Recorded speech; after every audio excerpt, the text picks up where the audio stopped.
I'm Elise, and I learned the hard way that sacrificing everything for family doesn't mean they'll care when you have nothing left. My father had a stroke on a Tuesday. The hospital called while I was at work. Miss Kerrigan? Your father, Vincent Kerrigan, was brought in. You're listed as emergency contact. Is he okay? Stable, but you should come. When I got to his room, he was furious, trying to pull out his IV. Dad, stop! You'll hurt yourself. I don't need to be here. These people are trying to rob me blind. Nobody's robbing you. They're helping you. The doctor explained. Moderate stroke, needed monitoring, physical therapy, home care for 6 weeks minimum. Who'll manage his care? The doctor asked. My father pointed at me. She will. She lives with me. I have my own apartment, Dad. You're moving back. I need help. The guilt hit immediately. He'd raised me alone after Mom died when I was 8. Worked double shifts at the factory so I could have dance lessons, summer camp, college. I owed him. Fine. I'll take leave from work. You'll move back home. Easier that way. Dad, I can come over daily. I don't need to move in. My house, my rules. You want to help? You live there. 2 days later, I moved into my old bedroom. The house was a disaster. Dishes piled up, trash everywhere, nothing clean. Dad, when's the last time someone helped here? I manage fine. This is a health hazard. Then clean it. You're here now. I spent the first week cleaning, cooking, managing medications, driving to appointments. My boyfriend Marcus wasn't happy. Elise, your dad's taking advantage. He had a stroke. He needs help. He needs professional help, not his daughter putting her life on hold. It's temporary. Is it? Because it sounds like he's already acting like you're his live-in servant. He's just frustrated. The stroke scared him. The stroke scared him, so he gets to be mean to you? That doesn't make sense. 3 weeks in, my father brought up rent. You're living here. You need to contribute. Dad, I left my apartment to care for you full-time. Room and board, $500 a month. I can't afford that. I'm on unpaid leave. Figure it out. This isn't charity. My friend Sienna came over the next day. Elise, you look exhausted. What's going on? I told her everything. He's abusing you. He's just stressed. You're making excuses for him treating you like garbage. My father called from the bedroom. Elise, get in here. He wanted water. The glass was right beside him. Get it yourself. His face changed. What did you say? You heard me. You're capable. I had a stroke. 6 weeks ago. The doctor cleared you. You're milking this. Get out. I packed a bag. As I left, he yelled, If you walk out, don't come back. I stayed at Sienna's. The next morning, my Aunt Carolyn called. Elise, Vincent says you abandoned him. I left because he was treating me like his servant. He's family. You have to try. Against my better judgment, I went back that afternoon. He was waiting. So you decided to show up? Aunt Carolyn asked me to come. You walked out on me. You told me to get out. I didn't mean it. You should have known that. How would I know that? You've been horrible to me since I got here. I had a stroke. I'm allowed to be upset. You're not allowed to abuse me. He stood up, steadier than I'd seen in weeks. You want to leave? Leave. But when I die, you're getting nothing anyway. My cousin Darren walked in. Everything okay here? My father's entire demeanor changed. Darren, good to see you, son. Son. He'd never called me anything affectionate. Uncle Vince, you look great. Recovering well? Thanks to Darren. He's been visiting, helping with errands. I stared. You've been visiting? Yeah, couple times a week. Dad asked me to check on Uncle Vince. While I've been here every single day? My father smiled. Darren understands family, doesn't demand payment. I never demanded payment. You demanded it from me. Because you live here. Darren doesn't. I live here because you insisted I move in. My father's voice followed me to the door. Don't come crying back when you need something. Family goes both ways, Elise. 3 weeks passed. No calls. Then Mercy General called again. Your father fell at home. Concussion and broken wrist. He's asking for you. I shouldn't have gone. He was in bed, arm in cast, looking frail. When he saw me, his expression hardened. Took you long enough. What happened, Dad? I fell. Wouldn't have happened if someone was there to keep the house clean. The doctor said you're okay, though. Okay? I'm 71 with a broken wrist. Nothing about this is okay. I'm sorry you got hurt. Are you? You've been gone 3 weeks. You told me not to come back. And you listened? What kind of daughter actually leaves? The kind tired of being treated like garbage. His face went red. You ungrateful. A nurse came in. Mr. Kerrigan, calm down. Your blood pressure. He pointed at me. She's the reason I fell. She abandoned me and I fell because no one was there. Dad, that's not... You want to help now? Fine. Move back. And pay rent. $1,000 a month. $1,000? That's what it costs to deal with you. Take it or leave. I'll leave. Fine. Get out. And don't come back. I turned to go. He grabbed my arm with his good hand, yanked me back. His grip was iron tight, fingers digging into my skin hard enough to bruise. Look at me when I'm talking. Let go. No. I raised you, fed you, kept you alive, and this is how you repay me? Dad, let go of my arm. You owe me. You owe me everything, and you're going to pay up or get out of my life.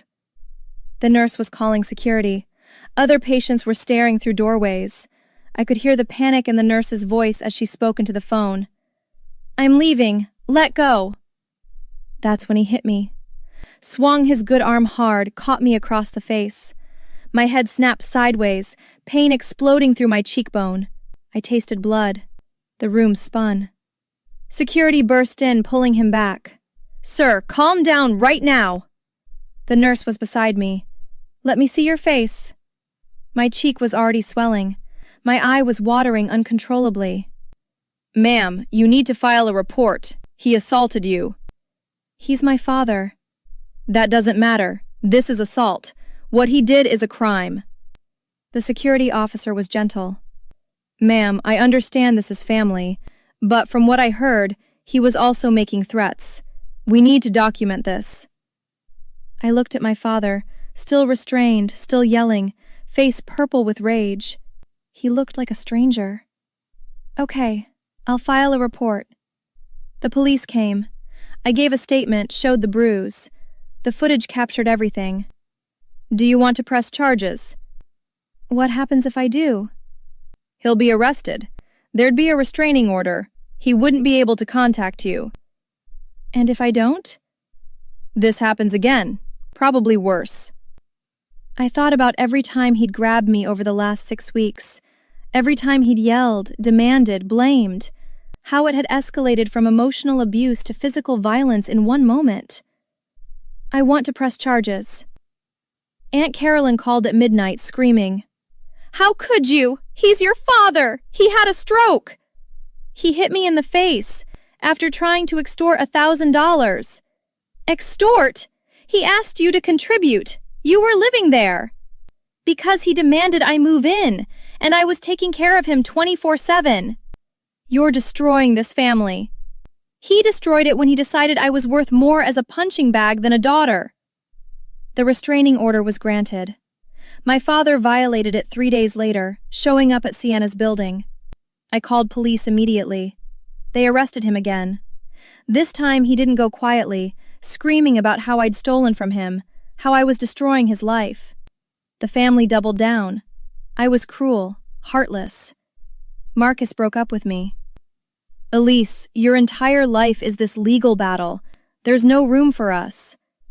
I'm fighting for my safety. I know, and I respect that, But I can't be part of it. It's too much. The criminal case moved forward. My father's attorney claimed the stroke affected his judgment. The prosecutor brought medical experts. Mr. Kerrigan has no history of impulse control issues from his stroke. His behavior appears to be escalating control and financial abuse that culminated in violence. I testified about the 6 weeks of abuse. The hospital staff testified about the footage. When they played the security video in court, I watched the jury's faces change. They saw everything: the grabbing, the yelling, the hit. They saw a 71-year-old man assault his daughter for refusing to give him money. The judge wasn't sympathetic. Mr. Kerrigan, you assaulted your daughter after attempting to extort money. You violated a restraining order. You've shown no remorse and no recognition of your actions. My father was sentenced to 18 months in county jail, 3 years probation, mandatory anger management, and restitution for my medical bills, therapy costs, and legal fees. As they led him away, he looked at me. This is your fault, all of it. I said nothing. There was nothing left to say. 6 months later, I was rebuilding. New apartment, job, therapist. My brother Colin called regularly. Dad's up for early release. Good behavior. 3 months. My stomach dropped. Will it work? Probably. He's old. First offense. Jail's overcrowded. 3 months later, my father was released to house arrest at Aunt Carolyn's. Then the letters started, sent through Colin. Dad's writing you letters. Do you want them? What do they say? He says he wants to apologize. Tell him no. I don't want his letters. Are you sure? Colin, he had 18 months in jail to think about what he did. If he actually wanted to apologize, he would have done it in court. These letters are manipulation. Then Aunt Carolyn called. Elise, your father is dying. Everything stopped. What? Another stroke, major one. The doctors say maybe a month. He's in hospice at my house. He's asking for you. I have a restraining order. I spoke to his probation officer. They'll allow a supervised visit for compassionate reasons. I didn't respond. Elise, please. He's your father. Don't let him die alone. He won't be alone. You're there. Darren's there. The family that believed him over me is there. He wants to apologize. He's had 2 years. Because he's dying and scared. That's not my problem. How can you be so cold? Because when I needed family, no one believed me. You all chose him. So now that he's dying and needs something from me, why should I care? Because you're better than this. No, I'm exactly this. This is what survival looks like. Colin called the next day. If you have anything to say, now's the time. I have nothing to say to him. Do you think you're wrong? No, I'm protecting myself. And after everything, I have that right. But you might regret it later. Not for him, for you. I'll take that risk. My father died 3 weeks later. Aunt Carolyn called to tell me. He's gone. The funeral Saturday. I assume you won't be coming? Correct. He left you a letter. I'll mail it anyway. The letter arrived. Elise, I know you won't forgive me. I'm not asking you to. I'm angry you sent me to jail. Angry you turned the family against me. But I'm tired. Maybe I was too hard on you. Your mother always said I didn't know how to love people without hurting them. I guess she was right. Vincent. I burned it. The family held the funeral without me. Colin called after. Dad left everything to Darren and the grandkids. You're not in the will. I didn't expect to be. What do you want, Elise? Peace. To wake up without guilt for protecting myself. To never let someone treat me like I'm disposable. You deserve that. It's been 8 months.